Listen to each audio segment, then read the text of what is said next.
Halo friend, kembali lagi dengan My Journey. Simak terus ya videonya, karena di sini aku akan menjelaskan mengenai AI lebih dalam. Yuk, simak videonya. AI telah menjadi bagian tak terpisahkan dari kehidupan kita sehari-hari. Dari asisten virtual yang membantu kita menjadwalkan rapat, hingga mobil otonom yang bisa mengemudi sendiri. AI mengubah cara kita berinteraksi dengan dunia. AI atau kecerdasan artifisial adalah kemampuan mesin untuk meniru kecerdasan manusia. AI memungkinkan komputer untuk belajar, berpikir, mengambil keputusan, bahkan beradaptasi dengan informasi baru. Sejarah perkembangan artificial intelligence dimulai pada tahun 1950-an, ketika Alan Turing memperkenalkan konsep mesin yang mampu berpikir layaknya manusia dan menciptakan Turing Test untuk mengukur kecerdasan mesin. Pada tahun 1956, istilah artificial intelligence pertama kali diperkenalkan oleh John McCarthy dalam konferensi Dartmouth yang menandai kelahiran bidang AI secara resmi. Memasuki era 1980-an hingga awal 2000-an, berkembang sistem pakar dan AI berbasis pengetahuan yang banyak digunakan dalam bidang medis maupun bisnis. Kemudian, sejak tahun 2000-an hingga sekarang, terjadi lompatan besar melalui kemajuan machine learning dan deep learning. Teknologi ini melahirkan aplikasi nyata seperti asisten virtual, pengenalan suara, serta pengenalan gambar. Untuk masa depan, penelitian berfokus pada pengembangan general AI dan bahkan super AI yang berpotensi melampaui kecerdasan manusia. AI dapat diklasifikasikan dalam dua cara, yaitu berdasarkan kapabilitas dan berdasarkan fungsionalitas. Berdasarkan kapabilitas, kita mengenal tiga jenis AI. Pertama, Narrow AI atau AI lemah yang hanya mampu melakukan satu tugas spesifik. Contohnya Siri dan sistem rekomendasi. Kedua, General AI atau AI kuat, yaitu AI yang diharapkan bisa belajar dan berpikir layaknya manusia, meskipun saat ini masih dalam tahap penelitian. Ketiga, Super AI, yaitu konsep AI yang melampaui kecerdasan manusia dalam segala hal, yang hingga kini masih sebatas spekulasi dan wacana ilmiah. Sementara itu, berdasarkan fungsionalitas ada 4 kategori. Yang pertama, reaktif mesin hanya bisa merespon situasi saat ini tanpa memori, seperti Deep Blue. Yang kedua, limited memory AI mampu menggunakan data masa lalu dalam jangka pendek, misalnya mobil otonom. Yang ketiga, theory of mind AI adalah konsep AI yang bisa memahami emosi dan niat manusia. Terakhir, self-awareness AI yaitu AI yang sadar akan dirinya sendiri. Ini sebuah konsep yang sangat teoritis dan menimbulkan banyak perdebatan etis. Selanjutnya, apa perbedaan dari AI, machine learning, dan deep learning? Serta bagaimana hubungan ketiganya? Yang pertama, AI adalah bidang ilmu komputer yang bertujuan membuat mesin mampu berpikir dan bertindak cerdas layaknya manusia. AI mencakup berbagai teknik, aturan, dan pendekatan agar komputer bisa menjalankan tugas yang biasanya butuh kecerdasan manusia, seperti chatbot, sistem rekomendasi, atau komputer bermain catur. Dengan kata lain, AI adalah konsep paling luas dan menjadi payung bagi cabang-cabang lain. Kedua, machine learning. Machine learning adalah cabang dari AI yang membuat komputer bisa belajar dari data. Daripada diprogram dengan aturan eksplisit, machine learning menemukan pola dari data untuk membuat prediksi atau keputusan. Contohnya bisa dilihat pada filter spam email, prediksi harga saham, atau rekomendasi produk online. Jadi, machine learning adalah cara agar AI bisa belajar dari pengalaman. Kemudian yang ketiga, deep learning. Deep learning merupakan subcabang machine learning yang menggunakan artificial neural network dengan banyak lapisan. Keunggulannya, deep learning mampu memproses data yang sangat besar dan kompleks, serta mengekstrak fitur secara otomatis tanpa banyak campur tangan manusia. Contoh aplikasinya adalah pengenalan wajah, asisten virtual, hingga mobil otonom. Terakhir, hubungan hierarkisnya. Bayangkan 3 lingkaran. Lingkaran terbesar adalah AI, di dalamnya ada machine learning, dan di dalam machine learning terdapat deep learning. Artinya, semua deep learning adalah machine learning. Kemudian semua machine learning adalah bagian dari AI, tapi tidak semua AI harus menggunakan machine learning dan tidak semua machine learning harus berupa deep learning. Pada bagian ini, kita akan membahas fundamental dari Artificial Intelligence atau kecerdasan buatan. Pertama, mari kita bahas problem solving approach dalam AI. AI pada dasarnya dirancang untuk memecahkan masalah secara sistematis dengan memanfaatkan algoritma pencarian, representasi pengetahuan, dan penalaran. Yang pertama adalah search algorithm. AI sering menggunakan algoritma pencarian untuk menemukan solusi terbaik. Contohnya, brute force search yang mencari solusi secara menyeluruh dari tingkat paling dasar terlebih dahulu. Kemudian, deep force search yaitu menelusuri jalur sedalam mungkin sebelum kembali ke jalur lain. Dan A-star yaitu algoritma yang lebih cerdas karena menggabungkan biaya jalur dengan perkiraan jarak ke tujuan sehingga lebih efisien. Selanjutnya ada knowledge representation, yaitu cara pengetahuan direpresentasikan agar bisa dipahami oleh mesin. Beberapa bentuk representasi pengetahuan antara lain, pertama, rules atau aturan seperti jika kondisi A, maka lakukan B. Frames, yaitu struktur data yang menggambarkan objek beserta atributnya. Semantic network berupa grafik yang menunjukkan hubungan antar konsep. Kemudian ada reasoning atau penalaran yang dipakai AI untuk menarik kesimpulan. Ada 3 jenis utama. Pertama, deductive reasoning, yaitu menarik kesimpulan logis dari aturan umum ke kasus spesifik. Selanjutnya, inductive reasoning, yaitu menyimpulkan aturan umum dari banyak contoh spesifik. Dan abductive reasoning, yaitu mencari penjelasan terbaik untuk sebuah observasi meskipun tidak selalu pasti benar. Selanjutnya kita masuk ke paradigma pembelajaran dalam AI atau cara mesin belajar dari data. Pertama, supervised learning. Di sini, sistem dilatih dengan data berlabel. Misalnya, sistem belajar mengklasifikasikan email menjadi spam atau bukan spam, atau memprediksi harga rumah berdasarkan data historis. Kedua, unsupervised learning. Di sini sistem bekerja dengan data tanpa label, lalu mencoba mencari pola tersembunyi. Contoh penerapannya adalah mengelompokkan pelanggan berdasarkan perilaku belanja mereka. Yang ketiga, reinforcement learning.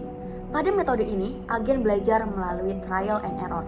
Agen akan mendapatkan reward jika tindakannya benar dan penalti jika salah.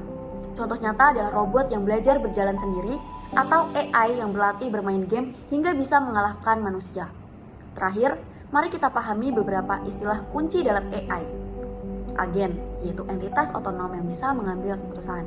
Kemudian environment, yaitu konteks atau dunia tempat agen tersebut beroperasi. Selanjutnya perception, yaitu input atau informasi yang diterima agen melalui sensornya. Dan kemudian action, yaitu keputusan atau respon yang dihasilkan oleh agen terhadap lingkungannya. Contoh sederhananya bisa kita lihat pada chatbot. Chatbot berperan sebagai AI agen. Ia menerima input berupa teks dari pengguna atau perception. Lalu chatbot memproses informasi itu menggunakan basis pengetahuan yaitu reasoning. Setelah itu, chatbot memberikan action yaitu jawaban yang relevan. Sementara itu, environment-nya adalah konteks percakapan yang sedang berlangsung. Pembahasan selanjutnya, kita akan melihat AI dari 3 aspek penting, yaitu computational intelligence, AI arsitektur, dan intelligence measures. Pertama, mari kita masuk ke computational intelligence. Di sini terdapat 3 pendekatan utama. Yang pertama adalah symbolic AI atau disebut juga logic based reasoning. Pendekatan ini membuat AI bekerja dengan logika formal, aturan, dan simbol. Contohnya adalah expert system yang menggunakan aturan if then. Misalnya, jika pasien mengalami demam tinggi dan batuk kering, maka kemungkinan terkena COVID-19. Keunggulan dari symbolic AI adalah transparansi, karena setiap langkah pengambilan keputusan bisa dijelaskan. Pendekatan yang kedua adalah connectionist AI. Ini adalah pendekatan yang terinspirasi dari cara kerja otak manusia. Connectionist AI menggunakan neural networks yang terdiri dari unit-unit kecil mirip neuron yang saling terhubung. Neural networks tidak membutuhkan aturan eksplisit tetapi belajar langsung dari data untuk menemukan pola. Contohnya adalah sistem pengenalan wajah atau sistem pengenalan suara. Pendekatan yang ketiga adalah evolutionary AI yang meniru proses evolusi di alam. Pendekatan ini mencakup genetik algoritma yang bekerja dengan prinsip seleksi, mutasi, dan crossover untuk mencari solusi optimal. Selain itu, juga ada swarm intelligence yang meniru perilaku kolektif hewan seperti koloni semut atau kawanan burung untuk menyelesaikan masalah kompleks. Selanjutnya, kita masuk ke arsitektur AI atau cara sistem AI dibangun. Pertama ada expert system. Ini adalah sistem berbasis aturan. Sistem mengambil keputusan dengan logika if-then, berdasarkan pengetahuan dari seorang pakar. Contohnya adalah sistem pendukung keputusan di bidang medis yang membantu mendiagnosis penyakit. Kedua, ada neural networks. Berbeda dengan expert system, neural networks dibangun dari banyak lapisan neuron buatan yang saling terhubung. Yang ketiga adalah hybrid system. Seperti namanya, ini adalah kombinasi dari beberapa pendekatan sekaligus, misalnya expert system digabungkan dengan neural networks. Terakhir, mari kita bahas intelligent measures, yaitu bagaimana kecerdasan buatan diukur. Yang pertama adalah Turing Test. Tes ini diperkenalkan oleh Alan Turing. Prinsipnya sederhana, jika seseorang tidak bisa membedakan apakah ia sedang berinteraksi dengan manusia atau mesin, maka mesin tersebut dianggap cerdas. Yang kedua adalah Chinese Room Argument. Ini adalah argumen dari John Searle yang mempertanyakan apakah mesin benar-benar mengerti atau hanya sekedar meniru pemahaman. Yang ketiga adalah Performance Matrix. Di dunia modern, kita menilai kecerdasan AI dengan metrik kuantitatif. Beberapa metrik yang sering digunakan adalah accuracy, yaitu mengukur seberapa sering prediksi benar. Metrik-metrik ini sangat penting, terutama untuk aplikasi yang sensitif, misalnya dalam klasifikasi medis atau deteksi spam. Pada bagian ini, kita akan membahas penelitian terkini dalam artificial intelligence dari 3 aspek: hot topic, research institution, serta key conference and journal. Pertama, hot topics. Saat ini ada 4 fokus utama, yaitu explainable AI yang membuat AI mampu menjelaskan alasannya, AI ethics yang menekankan keadilan dan akuntabilitas, quantum AI yang menggabungkan AI dengan komputasi kuantum untuk pemrosesan lebih cepat, serta neuromorphic computing yang meniru otak manusia agar AI lebih efisien. Kedua, research institution. Secara global, inovasi banyak dipimpin oleh DeepMind dan OpenAI serta lainnya. Di Indonesia, penelitian juga berkembang, misalnya ITB dengan riset bahasa daerah. Selanjutnya, yang ketiga adalah Key Conference and Journal. Konferensi bergengsi meliputi ICML serta lainnya, sementara jurnal rujukan utama adalah Nature Machine Intelligence dan AI Magazine di Indonesia. Ada IJCCS dan Journal of ICT Research. Jadi perkembangannya penelitian AI kini tidak hanya fokus pada algoritma, tetapi juga transparansi, etika, efisiensi, serta kolaborasi global maupun lokal. 2 kategori besar algoritma dalam artificial intelligence yaitu search algorithm and machine learning algorithm. Pertama, search algorithm. Algoritma ini digunakan untuk mencari solusi dalam ruang kemungkinan. Ada 2 jenisnya.